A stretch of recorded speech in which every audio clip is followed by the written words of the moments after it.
오늘 우리에게 주신 하나님의 말씀은 요한복음 14장 23절로 29절입니다. 요한복음 14장 23절로 29절입니다. 제가 가진 성경은 신약성경 172면입니다.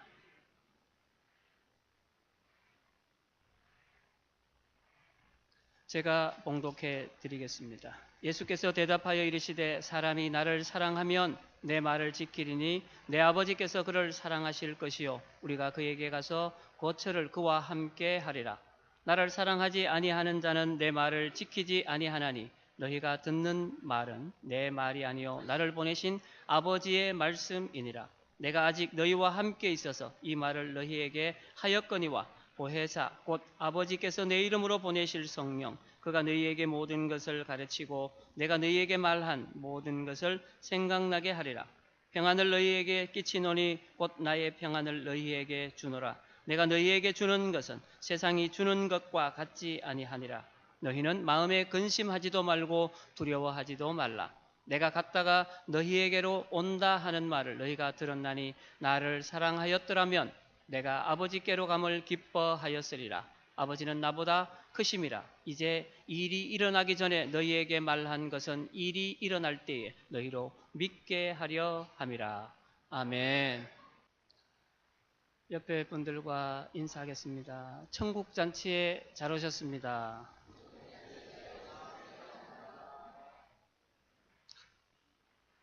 매주일을 작은 부활절이라고 합니다. 그 얘기는 부활의 기쁨을 우리가 매주일 나눈다는 것이죠. 그러니까 매주일 부활의 기쁨을 나누면서 천국이 이 땅에 임하시는 그것을 여러분들이 경험하실 수 있기를 소망합니다.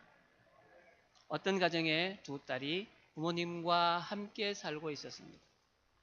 이 가정에서는 매주 한 구절씩 성경을 암송하기로 했고 두 딸은 부모보다 더 열심히 성경 암송을 잘했습니다. 어느 날 저녁에 아이들 방에서 둘이 싸우는 소리가 들립니다. 이 싸우고 있을 때 아버지는 큰딸을 불러서 얘기합니다. 얘야, 이번 주 성경 구절이 어디지? 큰딸은 자신만만하게 예, 요한일서 4장 11절입니다. 사랑하는 자들아 하나님이 이같이 우리를 사랑하셨은즉 우리도 서로 사랑하는 것이 마땅하도다. 이 큰딸은 암송하는 것에 자신이 있어 아버지 앞에서 암송을 하고 방으로 들어갔습니다. 그런데 여전히 두 딸이 싸우는 소리가 밖에까지 들리는 것입니다. 이것은 말씀을 알고 있지만 그대로 살지 못하는 그래서 우리 가운데 드러나는 작은 신뢰에 불과합니다. 말씀을 듣고도 실천하지 않는 사람을 성경은 이렇게 이야기합니다. 그가 거울을 보고도 얼굴의 더러움을 그대로 두는 사람과 같다라고 얘기합니다. 오늘 주일이라고 여러분들 다 집에서 제일 좋은 옷, 아침에 세수도 하시고 머리도 하시고 옷도 이쁘게 입으시고 거울을 봅니다. 왜 거울을 보게 됩니까? 혹시나 옷 매무새가 틀어지지 않았나? 머리는 이쁘게 잘 되었나? 잘 맞나? 그리고 교회에 오셔서 또 계단을 올라오시면서 있는 거울에 또 한 번 비춰봅니다. 잘못된 부분을 보고도 그것을 그대로 두는 사람은 없습니다. 우리가 살아갈 때에 말씀은 말씀이고 우리의 삶은 우리의 삶이다라고 이렇게 이중적인 사고를 가지신 분들을 가끔 보게 됩니다. 이런 분들을 통해서 오늘 이 요절 암송을 잘한 큰딸과 같이 작은딸과 같이 그런 경우를 보게 됩니다. 요즘은 기독교 관련 전문 서적과 신앙 간증 서적 그리고 하나님을 찬양하는 음반들이 엄청나게 쏟아집니다. 교회에 출석하는 자들이 많아지고 방송 설교가 TV를 통해서 라디오를 통해서 시간만 되면 틈만 나면 우리가 들을 수 있습니다. 복음이 꽉 차야 하지 않겠습니까? 그런데 동시에 이혼, 범죄, 자살, 마약 중독, 낙태 등의 범죄가 그만큼 더 크게 번지고 있습니다. 종교가 부흥하고 발전하는 만큼 죄도 그만큼 발전하고 있는 것입니다. 이러한 죄의 문제를 해결하는 방법은 바로 하나님의 말씀을 받아들이고 그것을 삶의 현장에서 그대로 살아내는 것입니다. 우리는 말로 살아가는 사람이 아니라 순종으로 살아가는 사람입니다. 예수님께서 우리들에게 명령하신 너희는 세상의 빛이요 소금이다 라고 하셨습니다. 우리가 예수님으로부터 받은 말씀을 삶에서 세상에서 실천하는 방법이 바로 우리가 살아내야 하는 것입니다. 예수님은 너희가 세상의 어두운 곳에 가서 빛을 밝혀 어둠을 물리치라고 말씀합니다. 우리가 어떻게 빛을 낼 수 있습니까? 우리를 희생해야 합니다. 우리를 태워야 합니다. 우리가 어떻게 소금이 되어서 짠맛을 내고 부패를 막을 수 있습니까? 녹아야 합니다. 우리가 죽어나가야 합니다. 자신을 희생하지 않고는 절대로 예수님의 말씀에 순종할 수 없습니다. 예수님은 제자들에게 자신이 가야 할 길에 대해서 지속적으로 말씀하고 계십니다. 예수님의 목적이, 이 땅에 계신 목적이 이 땅에 머무는 것이 아니라 하나님의 나라를 전파하고 때가 되면 아버지께로 돌아가는 것이었습니다. 요한복음 14장 여러분들의 성경을 보시면 맨 위에 타이틀이 아버지께로 가는 길. 제 성경책에는 그렇게 기록되어 있습니다. 이제 예수님은 제자들을 떠나 아버지께로 돌아가는, 아버지께로 가시는 그 준비를 하고 계십니다. 오늘 본문에서 예수님께서 제자들에게 나는 이제 떠난다라는 선포를 하시자 제자들은 그 상황에 미처 대처하지 못하고 받아들이지 못합니다. 그것을 온전하게 받아들이지 못하는 겁니다. 육신적인 시각으로, 지식적인 시각으로 받아들이게 됩니다. 그래서 제자들은 근심하며 두려움에 떨고 있습니다. 이런 제자들을 향하여 예수님은 말씀해 줍니다. 그 방법을 일러주십니다. 성령님을 따르라.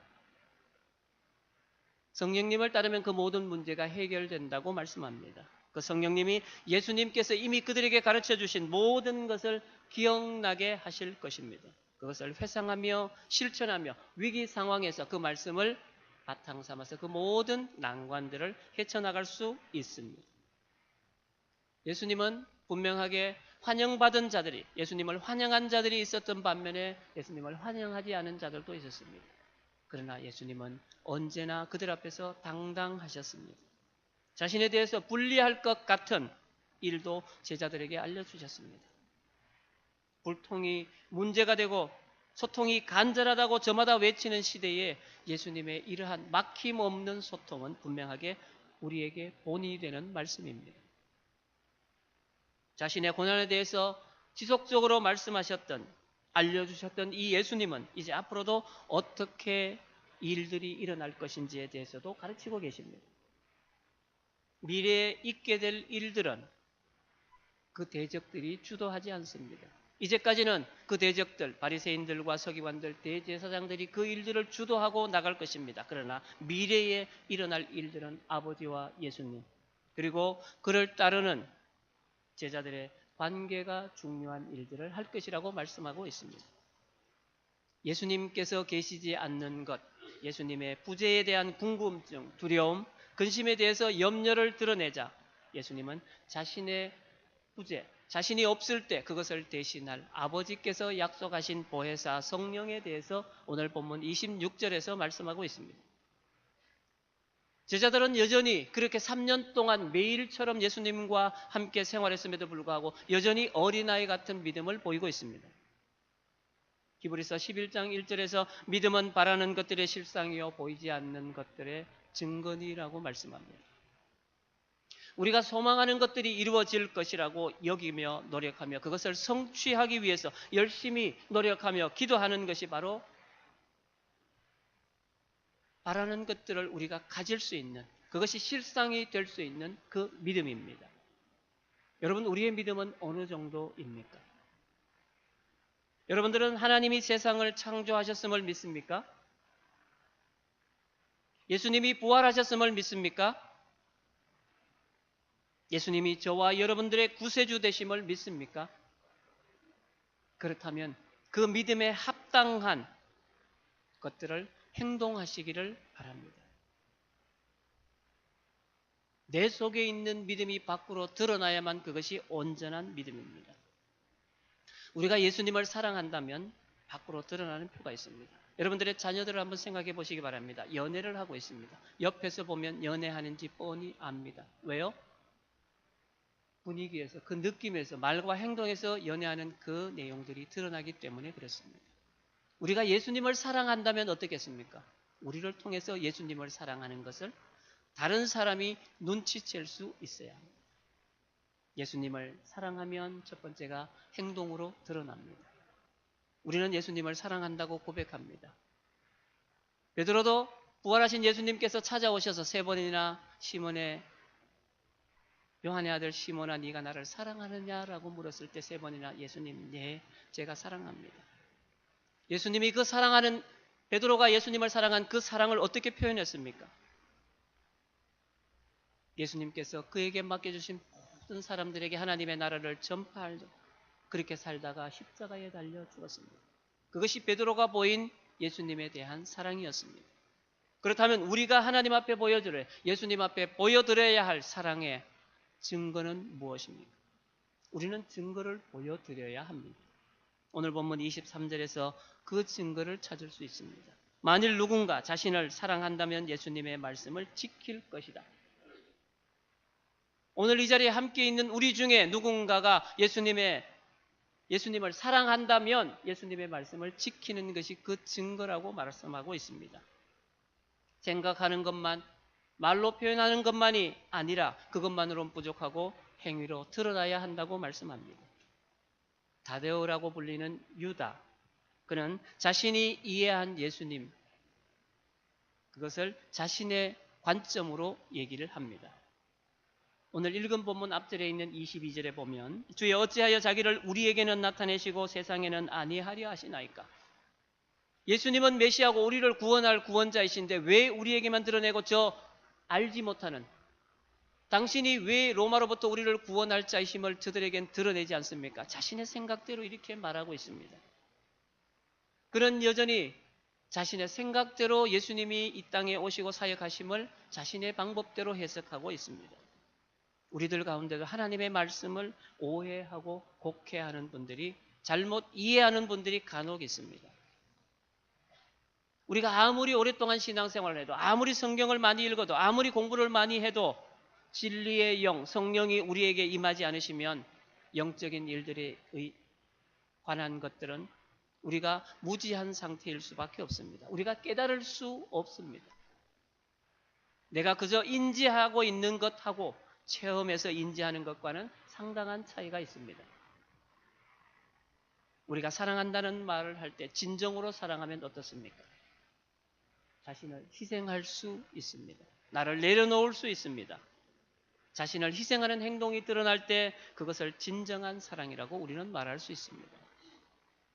우리가 반드시 예수님이 원하시는 것을 행동으로 실천하는 것이 주님에 대한 신앙을 드러내는 방법이라는 말씀입니다. 오늘 본문 23절에서 사람이 나를 사랑하면 내 말을 지키라고 예수님은 말씀합니다. 다시 한번 여쭤봅니다. 여러분들 예수님을 사랑하십니까? 소리가 아까보다 줄어들었네요. 예수님을 사랑하십니까? 그렇다면 예수님의 말씀을 지키시기를 소망합니다. 예수님은 요한복음 13장 35절에서 너희가 서로 사랑하면 이로써 모든 사람이 너희가 내 제자인 줄 알리라 라고 말씀하셨습니다. 여러분, 안디옥 교회가 세상 사람들로부터 그리스도인이라고 칭함받은 것은 자기들끼리 모여서 했기 때문에 그렇게 칭찬받은 것이 아니라 세상 사람들이 안디옥 교회가 모여서 행하고 예배드리고 그들이 순종하는 모든 것들이 예수를 닮은 것 같다라고 해서 그리스도인이라고 칭했습니다. 우리에게도 그러한 칭함이 필요합니다. 여러분들이 제일 세상 사람들에게 듣고 싶은 말이 무엇입니까? 지금은 많이 쓰지 않습니다. 제 어릴 때만 해야 됐습니다. 예수쟁이라는 말.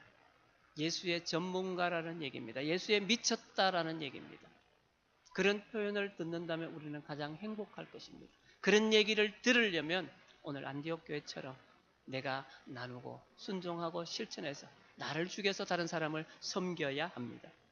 우리가 예수님을 사랑하는 것이 중요하고 하나님을 사랑하는 것도 중요하지만 우리가 서로 사랑하는 것도 매우 중요합니다. 우리가 서로 사랑하는 것이 바로 우리의 정체성을 드러내는 겁니다. 나는 사랑할 수 없는 자인데, 저는 도저히 저 사람과 말을 또 섞기 싫고 사랑하기 싫은데 사랑해야 되는 것이 바로 예수님의 사랑에 순종하는 것입니다. 그것이 내 정체성, 우리의 정체성이 되어야 합니다. 내 속의 사랑이 끌어 넘쳐야 다른 사람을 사랑할 수 있습니다. 내가 눈에 보이는 내 가족, 내 형제 자매, 여기에 모인 우리 성도들을 사랑할 수 있어야 보이지 않는 하나님, 보이지 않는 예수님을 사랑할 수 있습니다. 여러분, 사랑한다는 말은 아주 쉬우면서도 아주 어렵습니다. 사랑은 증명되어야 하기 때문에 그렇습니다. 그럼 두려움을 이기는 것이 무엇인지 아십니까? 두려움을 이기는 것, 그것은 용기입니다. 그러나 무조건 용기만 갖는다고 해서 이길 수는 없습니다. 용기는 믿는 구석이 있어야 하고 상대방에 대한 파악이 있어야 합니다. 상대방을 알아야 합니다. 그리고 내가 상대방이 어느 정도인지 내가 믿는 구석, 내가 싸우면 저보다는 낫다. 이 말을 유식한 말로 지피지기면 백전백승이다. 이렇게 우리가 얘기합니다. 만약에 다윗이 용기만 가지고 있었고 다른 것이 없었다면 그가 골리앗을 이길 수 있었다고 누가 장담할 수 있겠습니까? 그저 한 청년의 무모한 싸움에 그칠 수도 있었습니다. 그러나 다윗이 골리앗을 이길 수 있었던 것은 분명 그의 용기였지만 그 용기를 드러내게 한 근원은 바로 다윗의 마음속에 이제껏 살아오면서 체험한 하나님이 자신과 함께 하신다는 그 믿음이었습니다. 다윗이 체험한 그 경험과 믿음과 여호와 하나님에 대한 신앙이 골리앗을 두려워하지 않는 용기로 드러났고 그 용기를 앞세워 골리앗과의 싸움에서 승리한 것입니다. 우리가 하나님을 믿는다라고 한다면 반드시 드러나야 하는 것이 행동입니다. 열심히 신앙생활을 한다는 말은 듣습니다. 아, 저 사람 참 믿음이 좋다라는 말은 듣습니다. 그런데 저 사람 믿음대로 행한다, 저 사람을 참 본받아야지라는 말을 듣지 못한다면 자신을 한번 돌아봐야 합니다. 남들이 내게 하는 그 칭찬은 입에 발린 칭찬일 뿐입니다. 내가 진정한 그리스도인, 믿음이 좋은 자, 신앙생활을 열심히 하는 자라면 그것이 남들이 내가 교회 가는 것을 보고 말하는 것이 아니라 내 삶을 보고 그렇게 얘기해야 합니다. 예수님을 위해서 나를 희생하는 것은 우리가 예수님을 사랑하여 예수님의 말씀을 지키려고 그 명령에 순종하는 것입니다. 예수님이 요한복음 13장 35절에서 너희가 서로 사랑하라라고 명령하신 말씀에 순종하는 것입니다. 나를 죽이지 않고는 도저히 순종할 수 없는 말입니다. 내 원수를 어떻게 사랑할 수 있습니까? 내가 여기까지 살아있는데 어떻게 원수를 사랑할 수 있습니까? 나와 다툰 자를 내가 어떻게 사랑할 수 있습니까? 내 자아가 여기까지 와 있는데. 그러나 예수님이 내 속에 들어와 계시면 내 자아는 죽어지는 것입니다. 우리가 교회를 다녀서 우리가 그리스도인인 줄 세상 사람들이 아는 것이 아니라 우리가 말씀에 순종하여 그리스도의 사랑을 실천하기 때문에 그들이 우리가 그리스도인인 줄 알아야 하는 것입니다. 이것이 가능하게 하는 것이 바로 성령님의 역사입니다. 예수님께서 23절에서 내 말을 지키리니라고 하셨습니다. 말씀을 지키면 무엇이 생깁니까? 예수님께서 성경에서 말씀하신 이 말씀을 지키면 우리에게 무엇이 생깁니까? 성경은 이렇게 기록합니다. 우리가 예수님의 말씀을 지키고 순종하면 우리의 거처를 예비하시고 그 거처에서 예수님과 함께 한다는 말입니다. 우리의 거처가 어디가 되어야 합니까? 하나님의 나라 천국이 되어야 합니다. 우리가 예수님의 말씀을 지키고 순종하면 하나님께서 그것을 우리 거처를 그곳에 예비하신다라는 겁니다. 여러분들이 천국 가실 수 있는 확신을 가져도 된다는 말씀입니다. 우리의 거처는 이 땅에 존재하는 것이 아니라 하나님의 나라에 존재하는 것입니다. 그럼 이 땅에 존재하는 우리의 거처는 어떻습니까? 이 땅에 존재하는 하나님의 임재, 거처는 어떻습니까? 하나님께서 어디에 계십니까? 지금 우리가 예배하는 이 자리에 있습니다. 그리고 예배하는 저와 여러분들의 마음속에 있습니다. 우리가 예수님의 말씀을 지키고 순종하면 하나님께서 찾아오셔서 내 속에 자신의 거처를 마련하신다라고 말씀하고 계십니다. 이것이 사도 바울이 제일 첫째로 자랑하는 그 자랑거리입니다. 갈라디아서 2장 20절이 기록하는 대로 내가 그리스도와 함께 십자가에 못 박혔나니 그런즉 이제는 내가 사는 것이 아니요 오직 내 안에 그리스도께서 사시는 것이라. 이제 내가 육체 가운데 사는 것은 나를 사랑하사 나를 위하여 자기 자신을 버리신 하나님의 아들을 믿는 믿음 안에서 사는 것이라. 여러분, 오직 내 안에 그리스도께서 사는 것이 어떤 삶입니까? 하나님을 믿는 자를 위하여 예비하시는 가장 큰 축복입니다. 이 축복을 받으면 그 순간부터는 내가 나를 위해서 사는 것이 아니라 주님을 위해서 사는 것이 됩니다. 내 속에 내만 있는 것이 아니라 주님이 들어오셨기 때문에 그 모든 결정을 하는 것이 주님이 되시는 것입니다. 그 순간 우리가 변화가 시작되는 것입니다. 우리의 거처가 세상에서 하나님께로 옮겨가는 것입니다. 26절에서 하나님은 예수님의 이름으로 성령님을 보내주신다고 말씀하셨습니다. 우리가 예수님의 말씀에 순종하여 서로 사랑하면 예수님께서 약속하신 대로 삼위일체 하나님께서 우리를 지키시며 이후에도 우리를 돌보실 것이라고 약속하셨습니다. 여러분, 우리의 최종 목표가 무엇입니까? 천국 가는 겁니다. 하나님의 나라에 가는 겁니다. 이 최종 목표를 이루시는 분이 바로 예수님이며 성령님이며 하나님이십니다.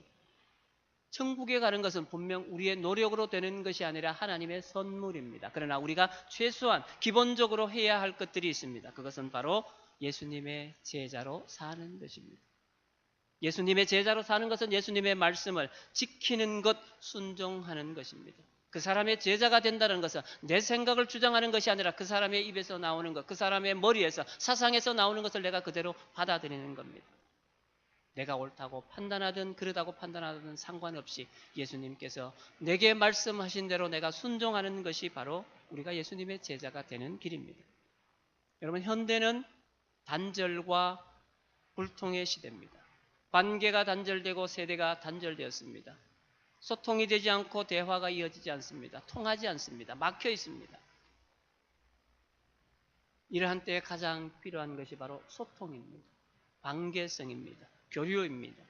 이것을 가능하게 하시는 분이 바로 오늘 본문 26절에서 예수님께서 떠나시면서 약속하신 바로 그 보혜사 성령이라는 것입니다.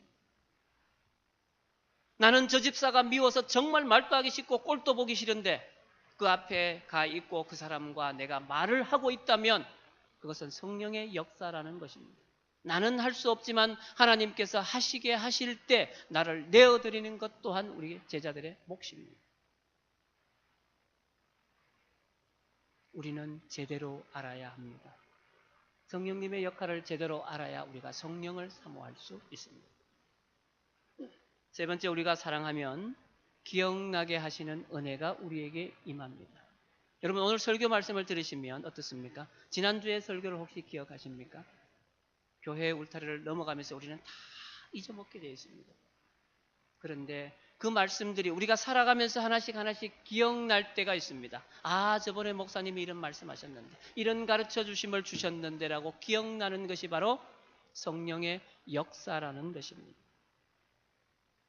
예수님이 이 땅에 사시면서 하셨던 일은 하나님의 나라를 드러내는 것, 그리고 이스라엘 백성들이 잘못 알고 있는 하나님에 대한 일그러진 형상을 바로 세우는 것이었습니다.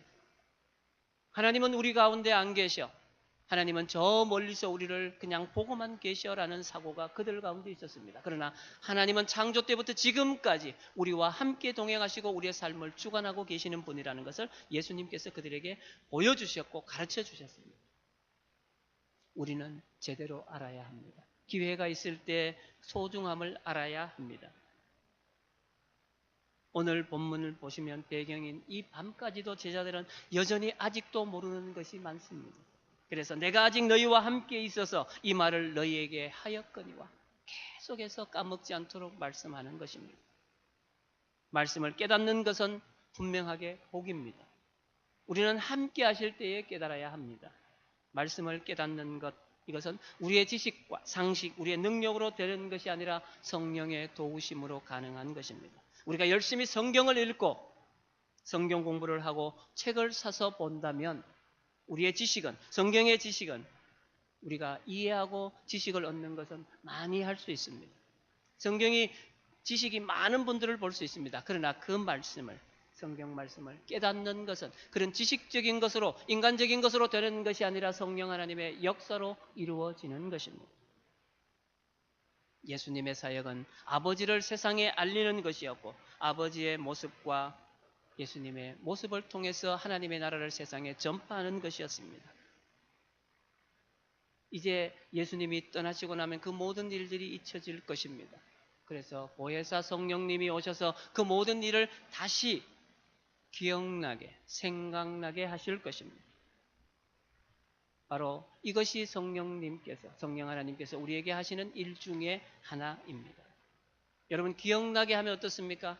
힘든 일이 겪었을 때, 힘든 일을 빠졌을 때 그 상황 가운데서 들었던 하나님의 말씀, 내가 읽었던 하나님의 말씀이 기억난다면 그대로 순종할 것입니다. 그러면서 우리의 믿음이 자라게 됩니다. 성령님은 모든 것을 가르치시는 분이라고 26절은 말합니다. 숨기거나 감추는 것이 없습니다. 전적으로 신뢰할 수 있다는 겁니다. 동시에 예수님께서 가르쳐주신 모든 것을 생각나게 하는 일을 합니다. 목격하고도 깨닫지 못하는 경우가 많은데 그럴 때는 되짚어서 이해하고 기억해야 합니다.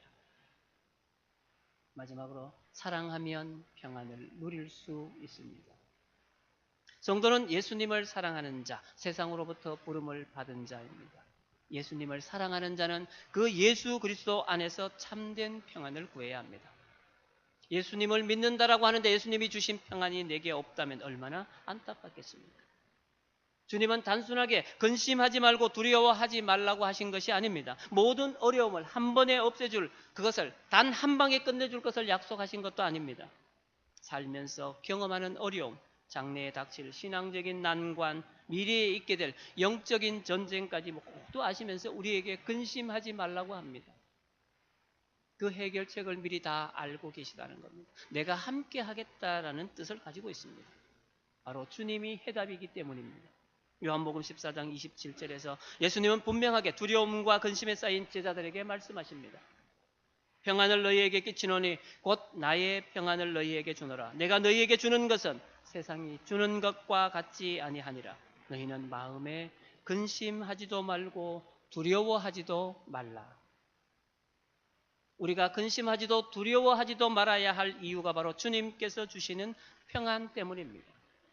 예수님께서 자신을 믿는 제자들과 성도들에게 주시겠다고 약속하신 평안이, 선물이 바로 평안입니다.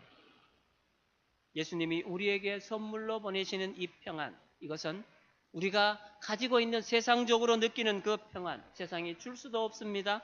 알지도 못하는 완벽한 평안입니다. 이것이 바로 우리가 바라고 소망하는 하늘의 평안이며 신령한 평안입니다.